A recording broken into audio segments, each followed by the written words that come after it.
Սիրելի հայրենակիցներ, բարև ձեզ։ Հայաստանում վերջի ժամանակներում ուղղակի քաղաքական հայտ ներկայացնելը արդեն իսկ հանցագործություն է եւ ընդհանրապես կարիք չկա խորանալու, թե ինչի մեջ քեզ կմեղադրեն, քանի որ քաղաքական հայտ ներկայացնելը, երկիրդ ավելի լավ պատկերացնելը, ավելի լավ երկրի ապագան տեսնելը արդեն իսկ հանցագործություն է համարվում այսօր Հայաստանում։ Սակայն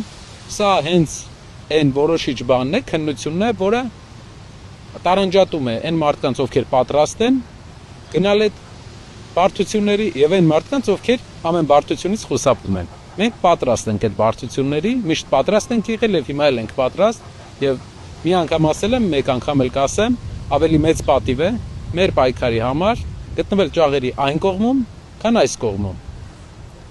Հայաստանը լինելու է մի երկիր, որտեղ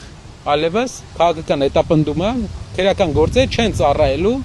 մարդկանց քաղաքական գործունեությունից հետ պահելու համար։ Այսինքն չեն բացվելու նոր քրեական գործեր, որպեսզի մարդիկ քաղաքականությամբ չզբաղվեն, այլ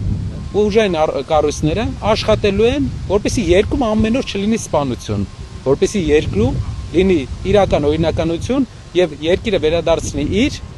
ամենաանվտանգ երկիր տիտղոսը, որ ունեցել ենք մենք տարիներ շարունակ։ Վստահ եղեք, սիրելի հայրենակիցներ, որ ոչ մի բարդ բան բերդ գնալու մեջ չկա, ոչ մի բարդ բան ինձ համար եւ իմ թիմակիցների համար այս ճանապարհի մեջ չկա եւ մենք գնալու ենք, շարունակելու ենք այս process-ը, որովհետեւ սա մի մեծ պատմության, մի մեծ տարածաշրջանային զարգացման մի մաս է,